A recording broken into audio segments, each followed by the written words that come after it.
আসসালামু আলাইকুম। কবির আইটি একাডেমিতে আপনাকে স্বাগতম। আজ থেকে শুরু করছি এমএস অফিস এর মাইক্রোসফট এক্সেল এর কোর্সটিকে কয়েকটি পর্বে সাজানো হয়েছে। বর্তমান ডিজিটাল যুগে মাইক্রোসফট এক্সেল এর চাহিদা অনেক। আপনি যদি মাইক্রোসফট এক্সেলে এক্সপার্ট হন বা মাইক্রোসফট এক্সেলের স্কিল থাকে, তাহলে আপনি দেশের যে কোনো প্রতিষ্ঠানে বা ফ্রিল্যান্সিংয়ে ডাটা এন্ট্রি করে অর্থ উপার্জন করতে পারেন। আজকের ভিডিওটি হচ্ছে যারা এক্সেলে নতুন বা এক্সেলে কাজ শিখতে চাচ্ছেন তাদেরকে নিয়ে। কথা দিচ্ছি, মাইক্রোসফট এক্সেলের কোর্সগুলো যদি আপনি ধারাবাহিকভাবে শুরু থেকে শেষ পর্যন্ত দেখেন, তাহলে আপনি হয়ে যাবেন মাইক্রোসফট এক্সেলের এক্সপার্ট। চলুন মাইক্রোসফট এক্সেলের প্রথম পর্বটি শুরু করি।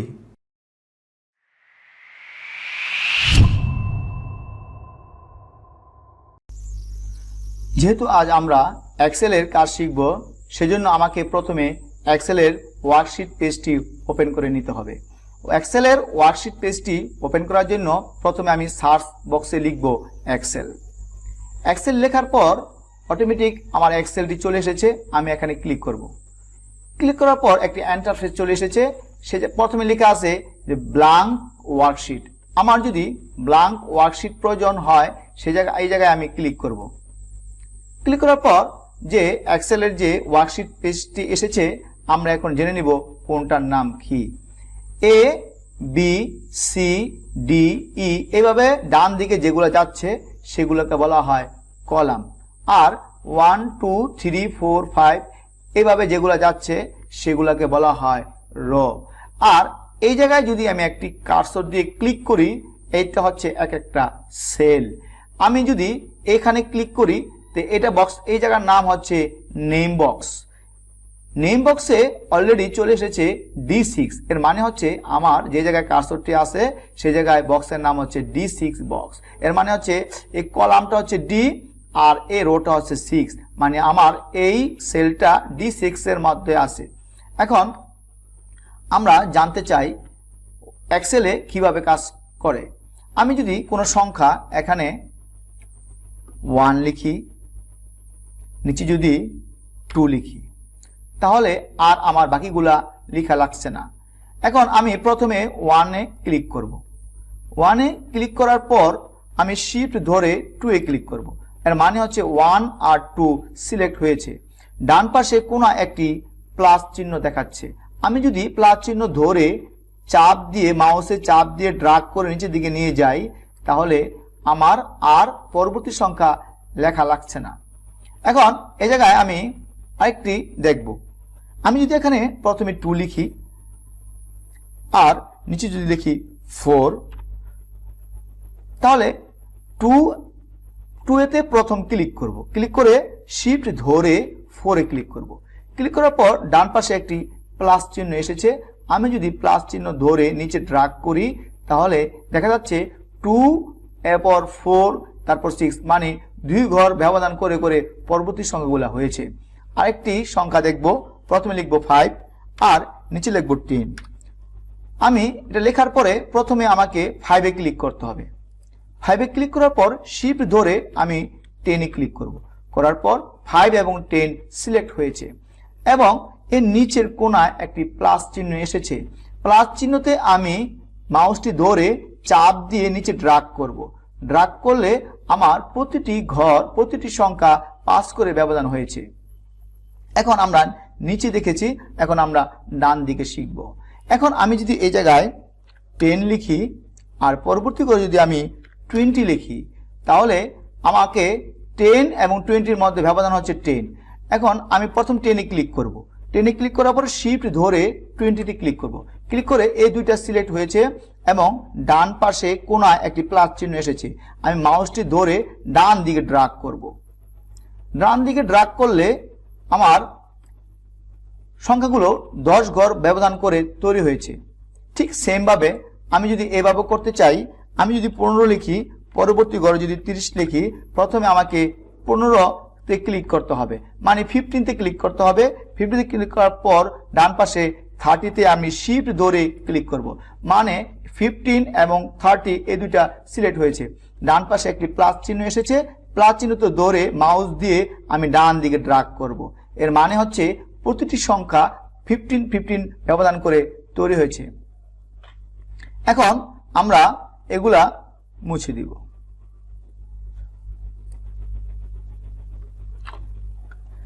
এখন আমরা শিখব কিভাবে আমাদের সংখ্যাগুলা যোগ করতে হয়। এক্সেলের মধ্যে সবচেয়ে গুরুত্বপূর্ণ কাজটি হচ্ছে যোগ করা, সংখ্যাগুলা যোগ করা। আমরা এখানে লিখে নিব কয়েকটি সংখ্যা।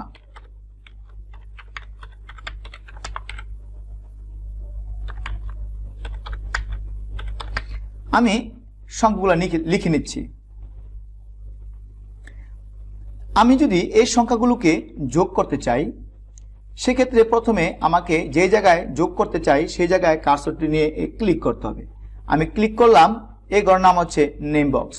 এর ঘরের নাম হচ্ছে নেম বক্সে উঠেছে D13। আচ্ছা, এখন আমি এগুলো যোগ করতে চাইলে প্রথমে এখানে ক্লিক করব অথবা ফর্মুলা বার, এই বাটার নাম হচ্ছে ফর্মুলা বার। ফর্মুলা বারে আমি ক্লিক করতে পারি অথবা যে জায়গায় আমি যোগ করতে চাই সেই জায়গায় ক্লিক করতে পারি, দুইভাবে করা যায়। আমি ফর্মুলা বারে প্রথমে ক্লিক করব, ক্লিক করে আমি সমান চিহ্ন দিব। এক্সেলে যোগ করতে হলে আর অবশ্যই প্রথমে আমাকে সমান চিহ্ন দিতে হবে। সমান চিহ্ন দেওয়ার পর এখন আমি যোগ করতে হলে অবশ্যই সূত্র দিতে হবে। যোগের সূত্র হচ্ছে সাম। আমি লিখব সাম, SUM। সাম লেখার পর আমি একটা ব্রেকেট দিব। ব্রেকেট দেওয়ার পর আমি এই জায়গায় ক্লিক করব 15। ক্লিক করার পর এখানে টাইপ এসেছে D6, মানে এই 15টা হচ্ছে D6 এর মধ্যে আছে, সেলটা হচ্ছে D6 এ। D6 এ ক্লিক করার পর আমরা থেকে একটা চিহ্ন দিব। থেকে চিহ্ন দেওয়ার পর আমরা কোন পর্যন্ত যোগ করতে চাচ্ছি আমরা সেই জায়গায় আরেকটি ক্লিক করব। ক্লিক করার পর দেখাচ্ছে যে সাম যোগ হবে D6 থেকে D12। আমরা একটা ব্রেকেট ক্লোজ করে দেব। ব্রেকেটটি ক্লোজ করে আমরা এন্টারতে চাপবো। আমার অলরেডি যোগ হয়েছে। আমরা শিখে নিলাম একভাবে কিভাবে যোগ করে। আমরা অন্যভাবে এখন যোগ শিখব। আমি এই সংখ্যাগুলো এখানে আবার লিখে দিচ্ছি। প্রথমে আমি কপি করে নিব, তারপর এখানে করে আমি পেস্ট করে দিচ্ছি। তাহলে এখন আমরা কপি পেস্টও শিখে নিলাম। এই জায়গায় এসে আমি যোগ ফল করতে চাই। আমি কার্সরটিকে এখানে ক্লিক করব অথবা আমি ফর্মুলা বারে গিয়ে আমি সমান চিহ্ন দিব। আমি প্রথমে এখানে ক্লিক করতে চাই যে এগুলো আমি যোগ করতে চাই, তো প্রথমে আমি সামে ক্লিক করব। সামে ক্লিক করার পর আরেকবার ক্লিক করব। ক্লিক করার পর দুইবার ক্লিক করার পর আমাকে দেখাচ্ছে যে কোন জায়গা থেকে কোন পর্যন্ত আমি যোগ করতে চাই। সূত্র দেখাচ্ছে যে E6 থেকে E12 এ আমি পর্যন্ত যোগ করতে চাই। তাহলে আমাকে এন্টার ক্লিক করলে অটোমেটিক যোগ হয়ে গেল। দুইভাবে শিখলাম যোগ করা যায়। আরও একভাবে যোগ করা যায়, আমি আবার দেখাচ্ছি। এটাকে আমি কপি করে নিচ্ছি, ডান পাশে আবার কপি করব। কপি করে আমরা এখানে যোগ করতে চাই, প্রথমে আমরা ইকুয়াল দিব অথবা আমি ফর্মুলা বারে আমি সমান চিহ্ন দিব। দেওয়ার পর আমি যদি এই জায়গায় প্রথমে এই 15 আছে F6 এ, আমি যদি এখানে F6 লিখি টাইপ করলে পারি F6, অথবা আমি যদি এই জায়গায় ক্লিক করি অবশ্যই এই জায়গায় F6 দেখাচ্ছে। এরপর আমি আবার যোগ দিব, যোগ দিয়ে আবার এটা ক্লিক করব, আবার যোগ দিব, এটা দিয়ে ক্লিক করব, যোগ দিব, এটা দিয়ে ক্লিক করব, যোগ দিব, এটা ক্লিক দিয়ে যোগ দিব, এটা ক্লিক দিয়ে যোগ দিব, এটা ক্লিক দিয়ে যোগ দিব। এই যোগ দেওয়ার পর শেষেরটা যোগটা মুছে দিব, এন্টার টিপ দিব। আমার অলরেডি যোগ হয়েছে। এখন শিখে নিব কিভাবে আমাদের বিয়োগ করতে হয়।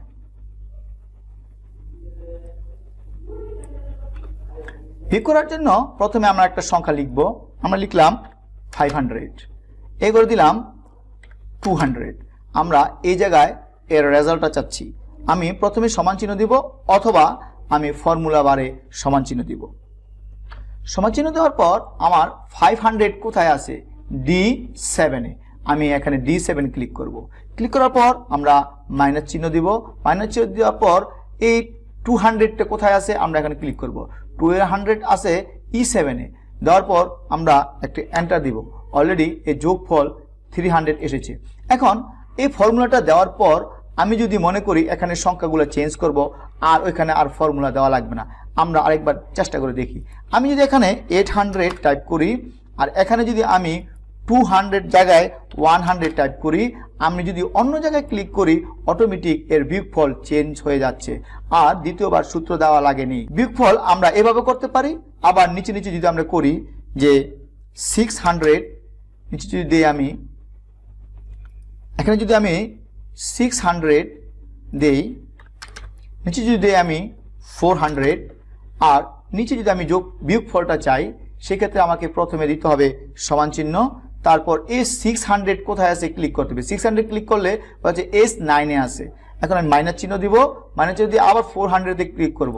ক্লিক করে 400 হচ্ছে S10 এ। আমি এন্টার প্রেস করার পর বিয়োগফল চলে এসেছে 200। এর মানে আমি যদি এখানে 700 লিখি আর এখানে যদি আমি 200 লিখি, অলরেডি অন্য জায়গায় ক্লিক করলে 500 হয়ে যাচ্ছে, মানে অটোমেটিক বিয়োগফল চলে এসেছে। এখন আমরা শিখব কিভাবে গুণ করতে হয়। গুণের নিয়ম হচ্ছে দুইটি সংখ্যার সাথে গুণ করা, আবার 2 এর ওদিকে গুণ করা। আমরা প্রথমে দেখে নেব দুইটি সংখ্যা কিভাবে গুণ করে। আমি যদি এখানে লিখি 10 আর এই জায়গায় যদি লিখি আমরা 5, আমরা গুণের রেজাল্টটা যদি চাচ্ছি, তাহলে আমরা যে জায়গায় রেজাল্টটা চাবো সেই জায়গায় ক্লিক করব, করে আমার সমান চিহ্ন করে তারপর আমার রেজাল্টের জন্য সমান চিহ্ন দিতে হবে। সমান চিহ্ন দিয়ে প্রথমে আমি ক্লিক করব 10 এ। 10 এর নাম হচ্ছে F7। F7 এ ক্লিক করার পর আমরা স্টার চিহ্ন দিব, গুণ করার জন্য স্টার চিহ্ন দিব। স্টার চিহ্ন দেওয়ার পর আমরা 5 এ ক্লিক করব। 5টা হচ্ছে F8 এ। এর মানে হচ্ছে F7 এর সাথে F8 গুণন হবে। আমরা এখন এন্টারে ক্লিক করব, মানে 10 এর সাথে 5 গুণ করলে হয় 50 হয়েছে। এখন আমি যদি এখানে 10 এর জায়গায় 20 দেই, আর আমার ফর্মুলা দেওয়া লাগবে না, অন্য জায়গায় যদি আমি ক্লিক করি, অটোমেটিক 20 এর সাথে 5 গুণ করলে 100 হয়ে যায়। 100 হয়েছে। এখন আমরা শিখব দুই সংখ্যা বাদে অনেকগুলো সংখ্যা কিভাবে গুণ করা হয়। আমি এখানে 5, এখানে 2, এখানে 10, এখানে 20 দিয়ে দিচ্ছি। এখন আমি যদি এর রেজাল্টটা চাই নিচে, তার সেক্ষেত্রে কিভাবে হবে? আমি প্রথমে সমান চিহ্ন দিব, এই জায়গায় দিতে পারি, অথবা আমি ফর্মুলা বারও দিতে পারি। এখন আমি যোগ করতে চাইলে, যেহেতু 1 এর বেশি, সেজন্য আমাকে প্রথমে দিতে হবে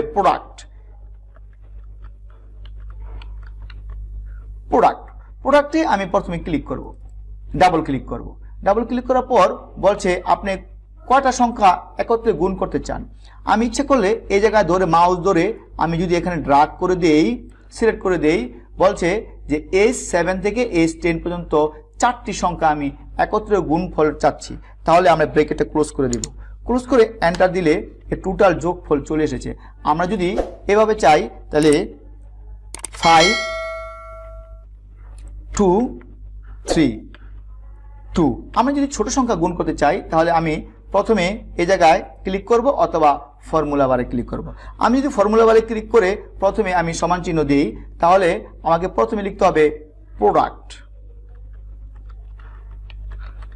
মানে 1 এর বেশি সংখ্যা গুণ করতে হলে আমাকে প্রোডাক্ট টাইপ করতে হবে। করে আমি যদি টাইপ করতে চাই, তাহলে এখানে প্রোডাক্ট ক্লিক করার পর ডাবল ক্লিক করতে হবে। প্রোডাক্টে ক্লিক করার পর আমরা 5 এ ক্লিক করব।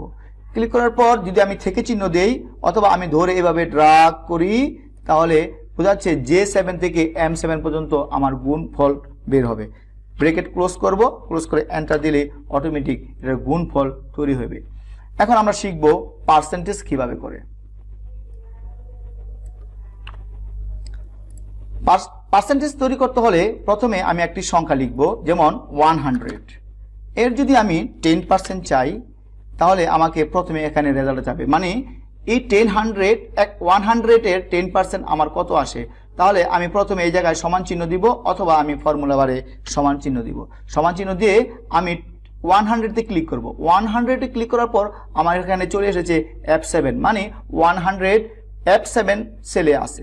এখন আমি এখানে পার্সেন্টেজ চাচ্ছি, এই জন্য প্রথমে আমাকে ক্লিক করার পর স্টার চিহ্ন দিতে হবে। স্টার চিহ্ন দেওয়ার পর আমাকে জানতে হবে কত পার্সেন্ট করতে হবে। আমাকে যদি 10% করতে হয়, তাহলে আমি 10 লিখে পার্সেন্টেজ দেব, দিয়ে এন্টার চাপবো। তাহলে 100 এর 10% 10 টাকা। এখন আমি যদি আর সূত্র না দিই, এই ঘরেই আমি যদি 500 লিখে অন্য জায়গায় ক্লিক করি, অটোমেটিক 500 এর 10% অটোমেটিক কনভার্ট করে নিয়েছে। তাহলে আমি যদি এই জায়গায় আর সংখ্যা টাইপ করতে চাই, যেমন আমি যদি লিখি 200, এখানে লিখলাম 150, 300 লিখে এখানে যদি আমি 5% দেই, এখানে যদি 3 দেই, হ্যাঁ এখানে যদি আমি 50% দেই, তাহলে কি হবে? আমার যে এই গড়ের সূত্রটি আমার হয়েছে, আমি যদি এই ডান পাশে গিয়ে এখানে ধরে প্লাস চিহ্ন টান দিই, তাহলে বাকি পার্সেন্টেজগুলো রেজাল্ট চলে এসেছে। মানে প্রথম গড়ে যখন আমরা একটা ফর্মুলা ব্যবহার করেছি, পরবর্তী গড়গুলোতে আর আমার ফর্মুলা ব্যবহার করা লাগেনি, জাস্ট খালি আমি সংখ্যা লিখেছি আর পার্সেন্ট লিখেছি, অটোমেটিক এটা কনভার্ট করে নিয়েছে। এখন আমরা পার্সেন্টেজ শিখলাম। এখন এই ঘরটাকে যদি আমি বর্ডার দিতে চাই, তাহলে প্রথমে সিলেক্ট করতে হবে। সিলেক্ট করে আমরা এখানে চলে যাব, এই জায়গায় ক্লিক করব। ক্লিক করার পর আমি লিখব অল বর্ডার্স। অল বর্ডার্স করার পরে এই যে যতটুকু জায়গায় আমি কাজ করেছি সেগুলো বর্ডার হয়েছে। এখন আমরা শিখে নিব কিভাবে ভাগ করে। এখন আমরা শিখব কিভাবে ভাগ করে। ভাগ করতে হলে প্রথমে আমরা একটা সংখ্যা দিব, যে 500। তারপর এখানে আমরা 100 এর সাথে ভাগ করতে চাই, তাহলে প্রথমে 500 100 লিখলাম, টাইপ করলাম। ডান পাশে আমরা সমান চিহ্ন দিব অথবা ফর্মুলা বারে সমান চিহ্ন দিব। দেওয়ার পর আমাকে প্রথমে 500 তে ক্লিক করতে হবে। ক্লিক করার পর 500 হচ্ছে E6 এ। এখন ভাগ চিহ্ন সরাসরি আমার কিবোর্ডে নেই, এজন্য স্ল্যাশ দিতে হবে।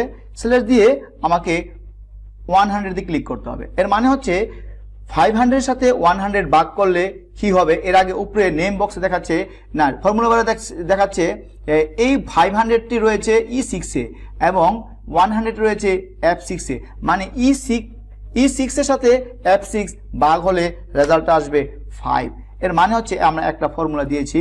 আমরা নিচে যদি আরো কাজ করতে চাই, যেমন আমি 100 লেখার পর ডান পাশে যদি আমি 5 দেই আর নিচে যদি লিখি 600 ভাগ 2, তাহলে বাকি কাজগুলো আমার করা লাগবে না। কিভাবে করা লাগবে না? আমি 5 এ ক্লিক করব। ক্লিক করার পরে নিচে একটি প্লাস চিহ্ন ড্রাগ করে টান দিব, বাকিগুলো আমার অলরেডি ভাগ হয়েছে। মানে একবার প্রথমবার ফর্মুলা দেওয়ার পর আর পরবর্তীতে ফর্মুলা লাগে না। এখন আমরা শিখব কিভাবে এভারেজ করে। যেমন আমি একটা সংখ্যা লিখলাম, এখানে 5, এখানে 7, এখানে 5, এখানে লিখলাম 10, এখানে লিখলাম 9, এখানে লিখলাম 4, এখানে লিখলাম 14, এখানে লিখলাম 20। লেখার পর এই জায়গায় আমি সমান চিহ্ন দিব। সমান চিহ্ন দিয়ে আমরা এখন এভারেজ করতে চাই। এভারেজ করতে হচ্ছে এই সংখ্যাগুলো আমাদের গড় হবে। প্রথমে আমরা সমান চিহ্ন দিব, সমান চিহ্ন দিয়ে আমরা ফর্মুলার বারে লিখব এভারেজ। এভারেজে লিখে ক্লিক করব। ক্লিক করার পর আমার ফর্মুলা বারে প্রথমে এভারেজ চলে এসেছে এবং কোন জায়গা থেকে কোন জায়গা পর্যন্ত আমরা এভারেজ করতে চাচ্ছি সেই জায়গায় আমরা ক্লিক করে ড্রাগ করব। ড্রাগ করে আমরা ব্র্যাকেটটি ক্লোজ করে দিব। ক্লোজ করার পর এখানে এভারেজ চলে এসেছে। এর মানে হচ্ছে এই জায়গায় এই 1 2 3 4 5 6 7 এই 7টি সংখ্যার এভারেজ হচ্ছে 10। আমরা শিখলাম যে সংখ্যাগুলো এভারেজ কিভাবে তৈরি করে। এখন আমরা দেখব ম্যাক্সিমাম মিনিমাম কিভাবে নির্ণয় করতে হয়। এখন প্রথমে আমি লিখে নিব 3 6 2 5 9 7 8।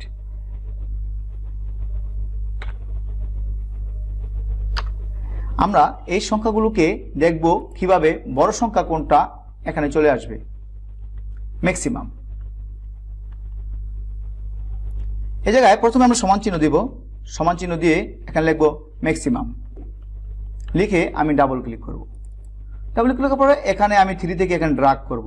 ড্রাগ করে ব্র্যাকেট ক্লোজ করে দিব। ক্লোজ করলে আমার একই জায়গার মধ্যে সবচেয়ে বড় সংখ্যা হচ্ছে 9। এই জন্য সবচেয়ে বড় সংখ্যা এখানে 9 দেখাচ্ছে। 9 হচ্ছে ম্যাক্সিমাম নাম্বার, সবচেয়ে বড় সংখ্যা এখানে চলে আসছে। এখন আমি 9 এর জায়গায় যদি আমি একটা সংখ্যা 20 লিখি, অলরেডি আমার 9 এর জায়গায় এই ম্যাক্সিমাম যে সংখ্যাটা চেঞ্জ করেছি অটোমেটিক সেই জায়গায় চেঞ্জ হবে।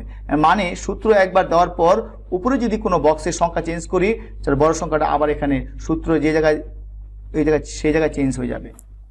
আমি এখন দেখব কিভাবে মিনিমাম বের করতে হয়। আমরা প্রথমে এই সংখ্যাগুলোকে এই জায়গায় আমি কপি করে পেস্ট করব। পেস্ট করার পর এই জায়গায় আমি সবচেয়ে ছোট সংখ্যাটি নিয়ে আসতে চাই, সেজন্য আমাকে প্রথমে এখানে সমান চিহ্ন দিতে হবে অথবা ফর্মুলা বারে সমান চিহ্ন দিতে হবে। দেওয়ার পর আমি এখন লিখব মিনিমাম। মিনিমাম লেখার পর আমি এই জায়গায় চলে আসছে তালিকা, আমি এখানে ক্লিক করব। ক্লিক করার পর আমি কোন জায়গা থেকে কোন পর্যন্ত আমি সবচেয়ে ছোট সংখ্যা বের করতে চাই, এখানে আমাকে 3 থেকে ড্রাগ করে নিচে দিয়ে দিতে হবে। দেওয়ার পর আমি একটি এন্টার চিহ্ন দিব। এন্টার চিহ্ন দেওয়ার পর এই জায়গায় সবচেয়ে ছোট সংখ্যা হচ্ছে 2। আমি যদি এই 2কে আমি দিয়ে দেই 15, তাহলে সবচেয়ে ছোট সংখ্যা হবে 3। আমরা অলরেডি দেখব রেজাল্টের মধ্যে পরিবর্তন এসেছে। হ্যাঁ, তাহলে এই 15 সংখ্যাটি এখন এই 2 ছিল 15 দিয়েছি, এখন এই 3 সংখ্যাটি এখানে চলে এসেছে। ভিউয়ার্স, ভিডিওটি যদি আপনার ভালো লেগে থাকে তাহলে অবশ্যই একটি লাইক দিবেন এবং চ্যানেলের পাশে থাকার জন্য চ্যানেলটিকে সাবস্ক্রাইব করবেন। আজকের মতো এখানে বিদায় নিচ্ছি। সবাই ভালো থাকুন, সুস্থ থাকুন। আল্লাহ হাফেজ।